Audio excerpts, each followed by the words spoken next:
las cosas que tenían por costumbre las familias judías es que a sus hijos les enseñaban no solamente una carrera académica, sino también que les enseñaban a que pudiesen aprender un oficio. Ese fue el caso de Jesús. Jesús, además de ser un hombre estudioso de las Escrituras, también fue un hombre que aprendió un oficio. En la Biblia, generalmente en las versiones que tenemos en español, se nos dice que Jesús llegó a ser un carpintero. ¿Pero de verdad será que Jesús fue un carpintero? En esta serie de temas y de estudios que estamos llevando a cabo, estamos aprendiendo a ir atrás las pisadas de Jesús, tras los pasos de Jesús. Ya vimos cómo Jesús fue al Jordán, donde fue bautizado. También hemos visto cómo fue tentado en el desierto. Sin embargo, Jesús tenía este aprendizaje. Había crecido toda su niñez, de la cual no encontramos mucho en los evangelios. Había vivido con su familia. Había aprendido el oficio de su padre, seguramente.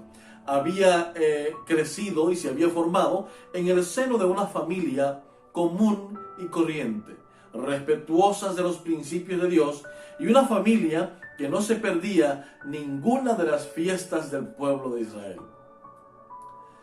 Solamente tenemos 2 citas en el Nuevo Testamento que nos hablan acerca de la vida privada de Jesús o de lo que Jesús había aprendido en la vida para poder trabajar. La primera cita la encontramos en Marcos, capítulo número 6, versículo número 3, y nos dice de la siguiente manera: ¿no es este el carpintero, hijo de María, hermano de Jacobo, de José, de Judas y de Simón? ¿No están también aquí con nosotros sus hermanas? Y se escandalizaban de él. Esto sucedió cuando Jesús ya había regresado del desierto, había sido tentado y venía lleno del Espíritu Santo y predicaba el Evangelio a todas las personas que podía. Y como habían visto que una familia modesta que no eran escandalosos, no se metían con ninguna persona, y dijeron: pero este que está predicando, ¿no es el carpintero, el hijo de José y de María? A decir verdad, es el único pasaje que dice que Jesús era carpintero, porque la siguiente cita, que es Mateo 13 al 35, no dice directamente que Jesús era un carpintero. Veamos lo que nos dice Mateo capítulo 13, versículo 55. Nos dice así: ¿no es este el hijo del carpintero? ¿No se llama su madre María y sus hermanos Jacobo, José, Simón y Judas? Es decir, que Mateo dice que quien es el carpintero es José, el padre de Jesús. Sin embargo, Marcos dice que Jesús es el carpintero. Ahora, parece que tenemos un problema aquí, porque a decir verdad, siempre nos hemos preguntado cómo es que Jesús trabajaba la madera. Se han escrito himnos inclusive hablando de que Jesús es el carpintero, el que puede moldear la madera, y que así como puede moldear una madera y puede darle forma a la madera, también nos puede dar forma a nosotros como seres humanos y moldear nuestro carácter. Sin embargo, la palabra griega que aparece allí es la palabra tectón. Y la palabra tectón tiene una particularidad. Lo que quiere decir es alguien que construye algo con sus manos. Un artista, un artista manual. Alguien que puede crear algo con las manos. Puede hacer algo a partir de alguna materia.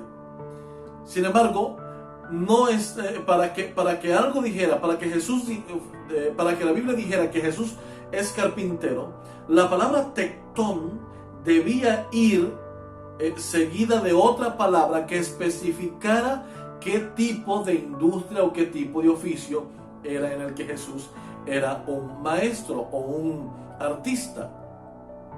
En otras palabras, tectón no nos dice nada. Tectón solamente nos dice que era alguien que hacía cosas con las manos, alguien que hacía arte, alguien que hacía cosas de utilidad con sus manos.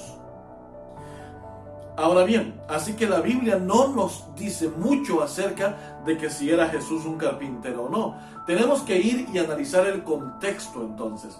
El contexto geográfico precisamente. Jesús crece en Nazaret, en la región de Galilea. En esa región no es muy conocida por haber abundancia de árboles. Por lo tanto, es muy difícil llegar a la conclusión de que Jesús era un maestro en el trabajo de la madera. Lo que sí existe y es muy popular en la zona de Galilea y de Nazaret, donde Jesús fue criado, en esa zona es muy famosa las construcciones a partir de la piedra. Es decir, los maestros en construcción, los obreros de construcción, llevaban a cabo las construcciones a partir de darle forma a la piedra. Era un cantero, era un artista en la roca, en la piedra. Y el que llegaba a desarrollar este oficio tenía muchas posibilidades porque había mucha demanda de construcción de viviendas y de casas a través de la piedra, del barro y demás, pero no así de la madera. Es más, cuando vamos a ver lo que nos dice el libro de Mateo capítulo 11, Mateo 11, versículo número 42, entonces encontramos específicamente lo que Jesús realizaba en verdad.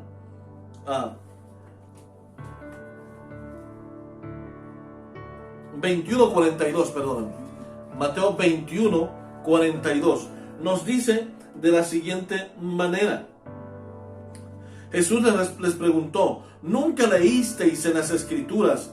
La piedra que desecharon los edificadores ha venido a ser cabeza del ángulo.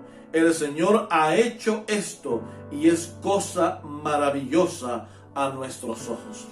Es decir, de esos pasajes Jesús habla mucho en la Biblia.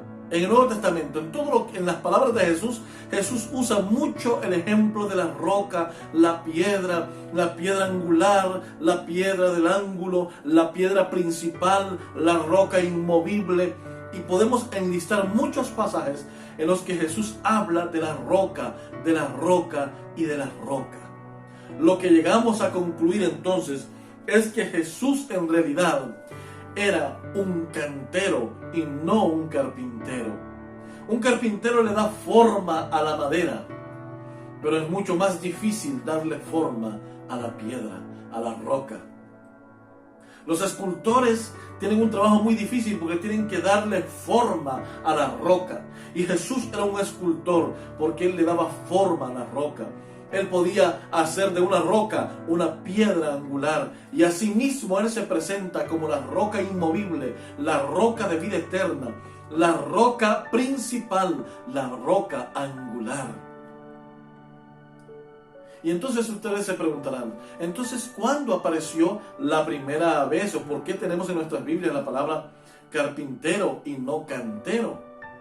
Pues en realidad en 1526 William Tyndale fue el primero el que introdujo la palabra carpintero. Y ahora la pregunta, pero ¿no pudo analizar desde el griego que había una pequeña incongruencia en la traducción? Bueno, algunos especialistas tratan de discernir que muy probablemente en esa época misma, había muchos cuadros representativos en los que Jesús aparecía, muchas pinturas en las que Jesús aparecía con herramientas de carpintero y trabajando la madera. Y toda esta euforia de la pintura, que era un arte y era la manera de transmitir un mensaje a las nuevas generaciones, tuvo mucha influencia en las personas que escribían la Biblia o que traducían la Biblia.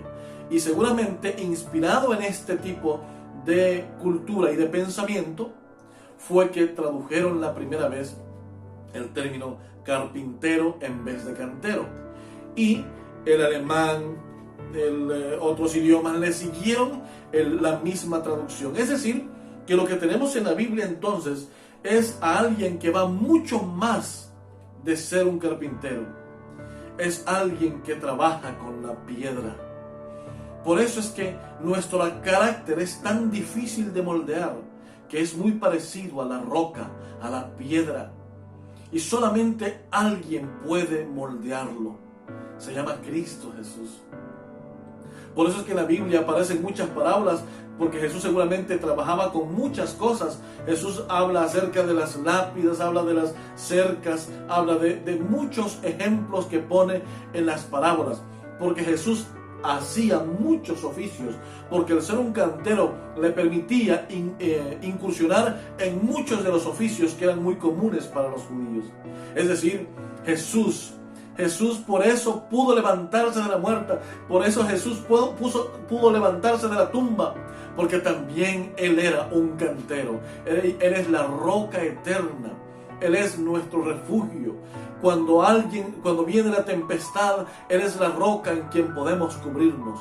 Cuando viene la enfermedad, Él es la roca a quien podemos sacudir. Cuando vienen los problemas, Él es la roca a quien podemos pedirle que nos solucione. Cuando viene la tristeza, Él es la roca en donde podemos encontrar refugio.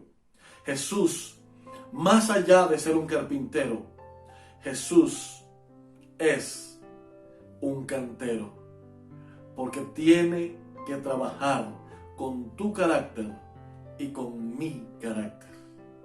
Que Dios te bendiga y espero verte en el próximo estudio de esta serie. Hasta entonces.